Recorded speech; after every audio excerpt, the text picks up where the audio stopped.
So 25 years old, don't worry. Any mistake is an income, is a wonderful revenue for you. So I told myself and told my young people, before 20 years old, be a good student. When you do entrepreneur, just learn some experience. Before 30 years old, follow somebody. Go to a small company. Normally in a big company, it is good to learn processing. You are a part of a big machine. But when you go to a small company, you learn the passion, you learn the dreams. You learn how to do a lot of things at one time. So before 30 years old, it's not which company you go, it's which boss you follow. It's very important. A good boss teaches you differently. And from 30 to 40 years old, you have to think very clearly, you're working for yourself if you really want to be an entrepreneur. When you're 40 to 50 years old, you have to do all the things that you are good at. Don't try to jump into the new area. It's too late. You may be successful, but the rate of dying is too big. So 40 to 50, think about how can you focus on things that you are good at. But when you are 50 to 60 years old, work for the young people. Because young people can do better than you. So rely on them, invest on them, making sure they're good. So when you are over 60 years old, spend time for yourself. On the beach, sunshine, right? It's too late for you to change normally. But this is my advice to the young people. 25 years old, make enough mistakes. Don't worry. You fall, you stand up. You fall, you stand up. Enjoy it. 25 years old, enjoy the show, enjoy the show. I did not have a rich father. Tried 3 times for university, all failed. I applied for Harvard for 10 times, all failed. They don't even want to see me.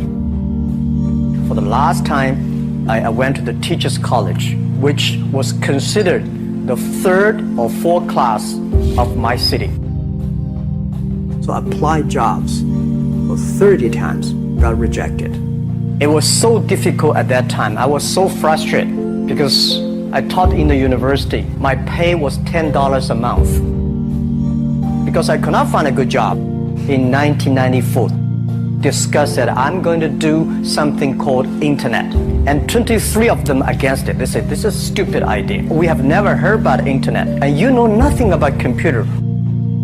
And I never thought I was smart. Nobody believed that I could be successful. Because everybody say, well, this guy think differently, think crazily. They think about something that never work. I tried to borrow $3,000 from the banks. Took me 3 months, but I still cannot get it. We talked to over 30 or 40 venture capitalists. Everybody said, no, forget it. A lot of people said Alibaba is a terrible model. As I said, I believe it. I think this thing could be big. I never thought it would be that big like today. But I believe that something is waiting for me there. And I have to work hard to prove myself. That was the tough experience. So we gathered $50,000 from 18 founders. We started. For the first 3 years, we did not have even $1 revenue from our business. It was not easy. Why it keeps going ahead, going forward? Because I received lots of email of thanks from the customer. They say, this is such a great thing. We cannot pay you, but this thing helped us. If you keep on helping us, one day you will be successful. And I believe this. Little by little, we build up our business. Little by little, we build up our ecosystem of the infrastructure. And now, after 16 years, we have an Alibaba group, we have a Tmall group, we have a Taobao group, we have Alipay. And people said, you are so smart. How could you make a company like that? Bill Gates, Warren Buffett, Jack Welch, Larry Page, Mark Zuckerberg. The difference between those people and other people, they are always optimistic for the future. They never complain. They always try to solve the problems of the others. When you're optimistic, it's always opportunity. People, same here today. Jack, where's the opportunity? I don't have a job. I don't have this. I don't have that. We are at the best time of this century. The best assets you have is that you are young. Don't complain. Let the other people complain. The opportunity always lies where people complain. Think about how you can make things different. Is there anything I can do that make the difference? And then when you think about this, start to do it. I saw a lot of people, young people, have fantastic ideas every evening. But in the morning, they go to the office same again. Being an entrepreneur, you have to do the things before the other people do. You have to wake up before the other people wake up. You have to be more brave than the others. Use instinct. Everything you do is to the need of the customer. To everybody, to any person, tomorrow is new. Make the move, make the action. Whether investors believe it this or not, whether your friends believe it or not, whether your parents believe it or not, that's not important. You believe it, your team believe it, and work day and night on this. That's how the things happens. Make enough mistakes. You fall, you stand up. Any mistake is an income, is a wonderful revenue. Don't worry about the money. Money follow the people. People should follow the dreams. If you have a dream, just to go ahead. I think nobody can conquer the world. We only can serve the world. Either work for the others or work for yourself. And I choose the way, work for myself. Working for myself, that means working for the society. If you really want to work for yourself, think about the others. Because only when the other people are successful, when the other people are happy, you will be successful, you will be happy. I think today people worry a lot about the world, about the economy, China, economy in the world. But I'm very optimistic. When people start to worry, that is the opportunity is. I worry about the blood testing, and she created good things. And I think great innovations, great companies always happen in the tough times. Life's like the music. You have up, you have a down, you have a long, you have a short notes. And I like your American movie. Life is like a box of chocolate. You never know what you're going to get, right? So I'm pretty optimistic. The opportunity in the future for equality is huge, because in the last century, the IT is for big companies. The globalization is for big companies. But now with the technology, we can serve those 80% of the companies that never been served. We can serve the 80% of the young people that have never been served. Technology for internet is so cheap, so easy to use. One of the reasons why we grow in China e-commerce so fast, much faster than the USA, because our infrastructure of commerce in China was too bad. When it is too bad, something happens and goes. Today we are working on the rural areas of China. I can never imagine that China, about 800 million people still live in the rural areas, are farmers. And there are about close to 200 million people. Their income is less than $1 per day. And before the internet, it's impossible for these guys to reach the PC because it's so difficult. Even people like me, I don't know how to use a PC. But now 80% of the farmers, those people using mobile phones. When I have the mobile phones, the internet, the data, things change a lot. So I'm excited about the future. People always worry. I love the young kids sitting there and talking about the dream, the hopes, because if they have the hope, we have the hope. That's what I believe. And let's just take what you do. And I've loved every description I've ever heard about how you serve people, and your story about the bamboo farmers and your wife and her friends. It was fabulous. But where's this going? What are you going to do? What are your plans to maximize the use that people in remote rural areas of China can make of their cell phones besides ordering your products? How are you going to get it? Are you going to get them in the banking system through cell phones? How? Well, we never know that we can grow so fast. In the past 5 months, we covered 4,500 villages. And these people, normally they use in very traditional way. It took them like we went to a rural area. It took the farmers 2 hours to walk to the downtown in the middle of the town and buy things. But today, because the mobile phone, and we can deliver things to their home, to their village within 72 hours. I remember last week I read a very interesting news. This is amazing. There is a girl, she told me a story. She said her grandfather, 92 years old birthday. And for his life, he always wanted to try one Western style food. But he lived in the rural areas. There's no such restaurant food. So she said, I tried on the internet, book a restaurant dinner for Western food, delivered to that village. And they finally immediately find one restaurant. There are 3 guys. They took like a 3 days bus from Shanghai to that village, made an Italian spaghetti and beef for them for this 92 years old birthday. And whole village was excited. Everybody said, wow, we can order food, Western style food. So buying almost everything. And also we're helping, there are a lot of farmers, they plant a lot of apples, great apples. But 90% of the apples rotted because there's nobody buy them. They normally buy by track. If you sell the apples, they sell whole track. And using the traditional way, they can sell by whole basket of the apples.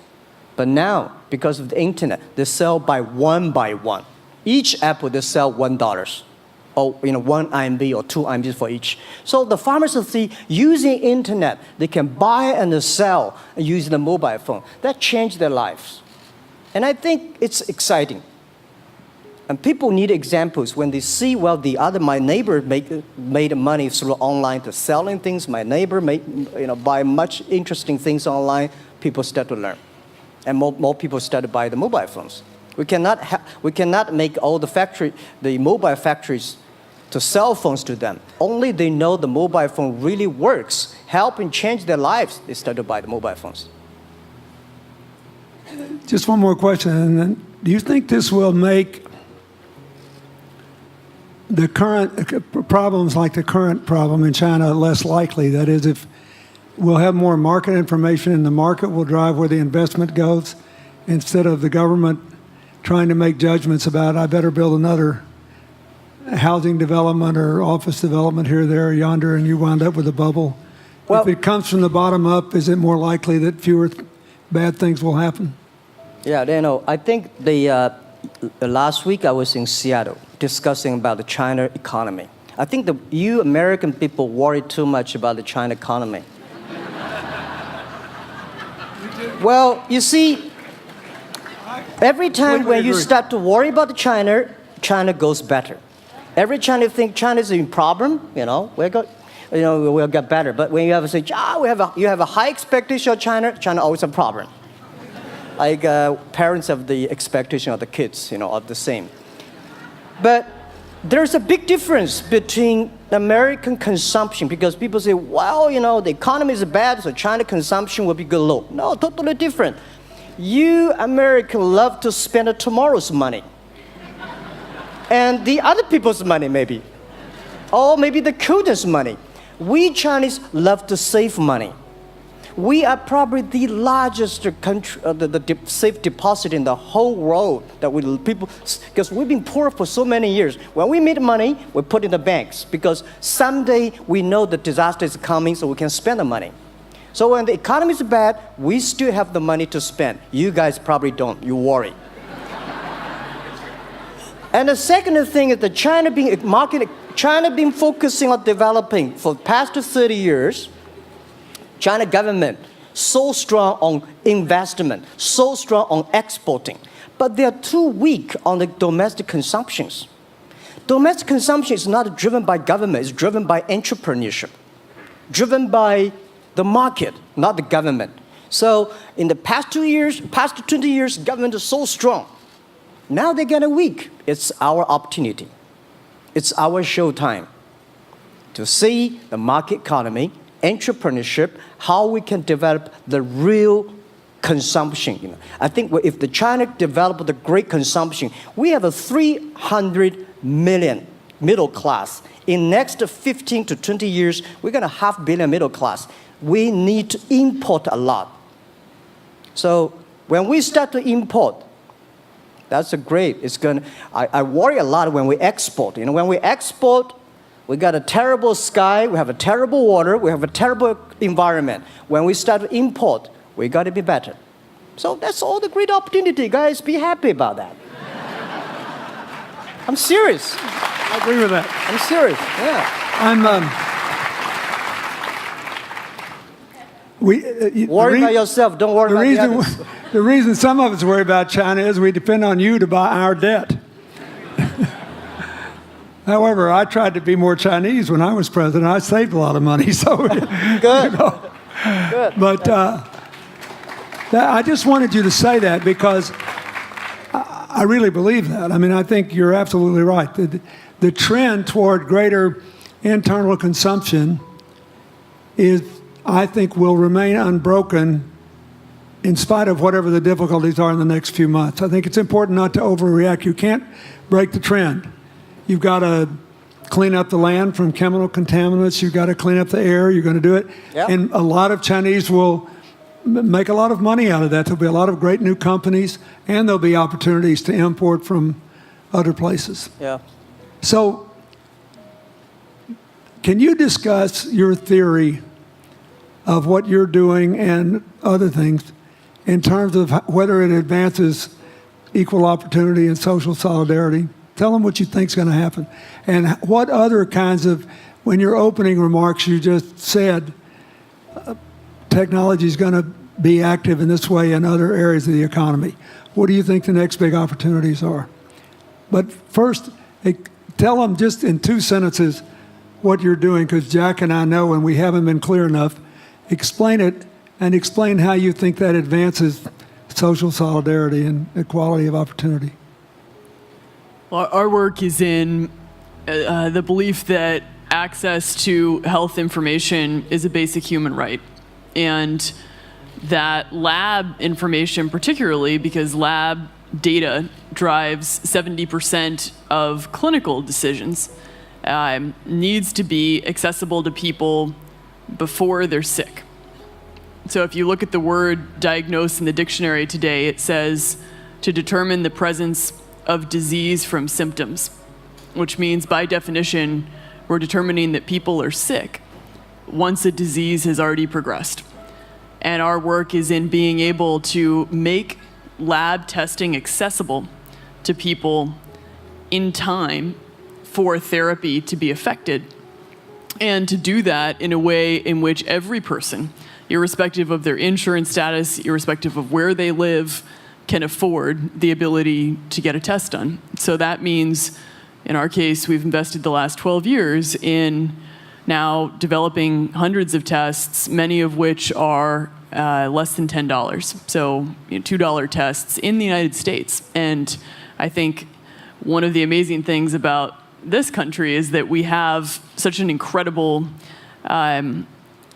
ecosystem for fueling creativity, and that creativity can create new markets. So in answer to your question about the market being able to conform itself to social good, I think the creativity that goes into creating these new technologies creates new markets in and of themselves. And our basic belief is that those new markets come from empowering individuals and enfranchising individuals and trusting that individuals have the capability to engage with information, and in accessing that information, beginning to take control of their own outcomes and their own health outcomes, and in doing so, changing the way our healthcare system works. Think what this could mean for rural China, for rural India, for Native American reservations in America, for the Mississippi Delta, for the remote areas of where all the jobs were lost from coal. You're all of a sudden giving people information. And one of the most important things I think we did in my second term as president in the healthcare front was develop this diabetes self-care program, and all of a sudden Jack's company could be delivering the means to self-care based on your test. I mean, I think that this is a very big deal. We all want to live as long and as well as we can, and Craig Venner was here. We were joking about whether we'd make it to 100, but in the meanwhile, you want to keep people healthy, and if they're sick, you want to intervene early, not late. Yeah. Well, and if you look at, the ability to engage with this information, we have a $4 trillion healthcare problem in this country. 20% of it is type 2 diabetes, which is reversible.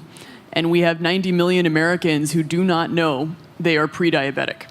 But access to information and the ability to engage with that information is the foundation for being able to change those outcomes and cost, right? One more fact, and then I want to call on Jack. You founded this company 12 years ago, right? Yeah. Tell them how old you were. I was 19. Yeah. So, don't worry about the future. We're in good hands. So, I always think about 19, where I am. 19, I've not passed the examination for university yet. I failed 3 times, but I think it worked out. I'm not good at schooling. Well, yeah, that's why I give confidence to a lot of young people in China. If Jack Ma can be successful, 80% of the people can be successful. People like her, we're jealous. But, well, equality, I would like to make a little bit technology helping, because yesterday I was joining the UN Women Conference about gender equality. And I think the first technology revolution happened 200 years ago in the UK, released the human body, the arm, stronger. The second technology revolution in the USA for energy, you can last long. But this technology revolution release the brain. So this century is not a competition who is stronger, whose muscle is stronger. It's who is smarter, who is soft, who can listen. It's the challenge of wisdom. So man, woman equal. On the internet, you can never see he's a woman or man. And on the internet, women can serve much better than men on the internet. Men talking about the business, talking about numbers, competition, they make business very cold. Women, they make business very cozy, lifestyle, and interesting. 50%, more than 50% of our shop owners, more than 5 million shop owners are women. And people love that. This is a great thing. I see that this century, we see more and more women leaders, on the state leaders, presidents. In the future, we're going to General Secretary of the United Nations should be a woman leader. And this is the great century for equality. And I feel excited about that. let me ask you, we're almost out of time, but one of the things that we haven't talked enough about here, and not just here, but generally, is whether the leapfrogging we saw with cell phones, which was instrumental in your phenomenal business success and which will make it possible for you at the appropriate time to do what you've done on a global scale, hitherto unimaginable in all of human history for anybody to have any of their own health data. We've seen examples, but not the kind of dramatic penetration we need with energy and clean energy and enough in a short enough time to avoid the worst consequences of climate change. So do you believe that, your country has done more than anybody else to try to put up solar panels, and some of your companies went broke because you overdid it, right? But beforehand, and you got to work out the phase out of the coal, the phase into the sun and all that. Meanwhile, Africa, which is growing like crazy because of the cell phone in no small measure, and has 6 of the fastest growing countries in the world, still has vast swaths of its land totally dark at night. Do you believe that it's possible for us to scale up with distributed solar power rather than centralized as quick as we did with the cell phone? And if so, and if that were your business, if you had to quit what you're doing today and start there, how would you do it? And how would you do it? Very first, I know that. I'm such a huge believer in technology, and I think especially right now, we're at an incredible time in terms of new technology and the ability to apply technology in a scalable way towards solving some of these problems. So I would look at it in the context of some of the renewable solutions that we already have, and in the context of empowering, connecting individuals with access to those solutions, and in the context of creating markets around them. I think that there's real opportunity to actually create an ecosystem in which people can financially benefit from these solutions, and I think that's going to drive an adoption. I think in developing economies, there's a revenue stream associated with that, and the more we can turn even already some of the technologies that we have into markets, the more that we can fuel, I believe, local growth and individual engagement in beginning to adopt some of these solutions. Just related to that, Jack, you answer it, and then I'll ask you one final question. Yeah, I am a strong believer that technology can make world much better, because people say China economy is getting slower. I'm happy about the 7%, even 5%. Even 5% of the GDP of the number of China, of the second largest economy, is big enough. But you don't expect China to keep on growing 11%. Because like one human body, when you're 1.8 meters tall, you cannot keep on like a 10% grow every year. You have to grow the quality, your mind, the wisdom. So I think China needs new technology to solve these problems, and which today the data, the clean technology, all these things that China is supposed to do, if we keep on the tradition, the old ways, we'll go nowhere. This is why I feel excited, because people ask me, what is your dream now? Because I never thought I would be today. I can sit here talking to president. I'm like a guy, on the street, and like failed 3 times for university, 5 times for high key schools. I applied for 10 times in Harvard school, all rejected. I never thought, because of the technology, because the internet gave me this opportunity. So I think when I retire, I don't want the Chinese people have a terrible water to drink, unsafe for food, and the money we make all spent in the hospital. That's disaster. So how we can using the technology to enable young people, the great chance of this world, don't worry about, we got 1.4 billion people who were born in 1980s. They are the people of the internet times. They are going to have new ways to solve the world problems. The things you are worried about today, they can solve it. And human beings have these kind of worries for centuries. And young people can always solve it. And today, when you have a right direction, clean energy, the climate change, all these issues, they will be solved, and these are the great opportunities ahead of us. Anything else? I agree with that. I think the more we can enfranchise people, the more we can create ecosystems in which individuals are empowered, the more we give rights to individuals to be able to build businesses, to be able to pursue the economic benefit of technologies, the more you see these markets change. Before they leave the stage, I want you to look at them. And I want you to think about the time we have had to spend here dealing with the refugee problems in Syria and Lebanon. Stand up, Elias. This is my friend Elias Bousab. He is the education minister in Lebanon. He's got to educate all these kids. And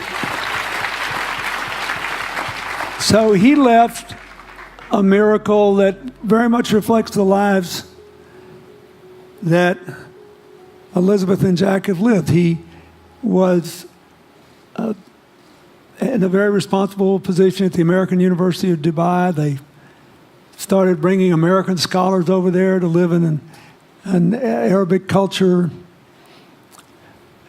He did all these wonderful things. Lebanon got in trouble. He went home to save his country. What is the difference? How much more could he and every smart Lebanese person do if they could focus on these things? And why can he not? because the place is dominated by people who think their differences are more important than their common humanity and their common challenges. You cannot imagine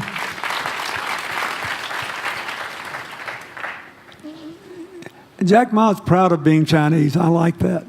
He never hid it. He's happy about it. I'm proud to be a global citizen too. Yeah. Yeah. And I imagine Elizabeth's proud to be a blonde-haired, blue-eyed American techno whiz from Northern California. Yes. But they don't, not a word either one of them has said has defined the meaning of their lives or the direction of their work with negative reference to someone else. My friend Dikembe Mutombo, stand up. No, you don't have to stand up. It'll hurt you too much. You're an old man.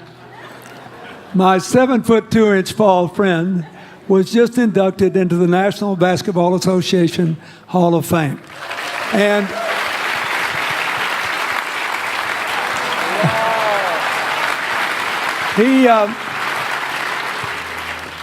my family, my whole family loves him. And I have seen how much he has given back to his native country, Congo, which has been so troubled. I've known him a long time. We both went to Georgetown University. I did before he was born, I think. I've never heard him say a resentful thing about anybody. I have seen him give and give and give and try to give the people in his native land opportunities. Why am I telling you this? He's had a good life because he never defined his life with negative reference to anybody else. He never begrudged anybody else's success, and he thought he had an obligation to help other people. I'm telling you, we are back in a time of collective global insecurity where the main struggle is the oldest one in human history, just in modern techno realities. I mean, if you were trying to build the Middle East, you would think about our permanent sponsor here, the ambassador from Oman, who her government tried to help head off a calamitous war in the Middle East over the nuclear issue in Iran. We all pray to God that it'll work out all right. And the lead she made. You look around all these places, wherever people are putting aside their differences and working together, good things are happening. We cannot achieve economic or social equality without living in the factual realities of the world we face, looking at the obstacles, looking at the opportunities, making the best decisions. And those of us who even feel good about ourselves because we think we spend a lot of time giving, our whole goal should be to work ourselves out of a job. One of the things that Bill and Tanny Austin are sitting there with Starkey, they started giving away hearing aids, and then they decided, well, we better teach these young people how to speak. If they get the gift of hearing, they'll have to learn that. So they got into the education business. Sonny Varkey got into the education business and decided somebody ought to do something really dramatic to remind people that the only people that really matter are the teachers. So he gave the first Global Teacher of the Year award last year, and an international panel gave the prize to a teacher from Maine who promptly gave the entire $1 million to her school. The woman never made any money in her life. She gave all the money away immediately. The future is going to be forged by people who think of how to use the modern tools that we are given, as Elizabeth and Jack have, to create opportunity through empowerment. And it will not be a straight line. It's too many moving parts. But I just want you to think about that. The reason you feel good looking at them is that you identify with them even though they're different from you. And that's basically where we are all over again, and we can't slip back. We can't give up. That's why when we had the Prime Minister of Italy and George Soros talking about the future of Europe, and George said it was coming apart, and the Prime Minister said, no, it doesn't have to come apart if it's about something more than economics. I thought it doesn't have to come apart if you will it not to. And you put yourself on the line for it. There are no guaranteed outcomes today, but you can guarantee that the trend is right. So go ahead, you were going to say something, weren't you?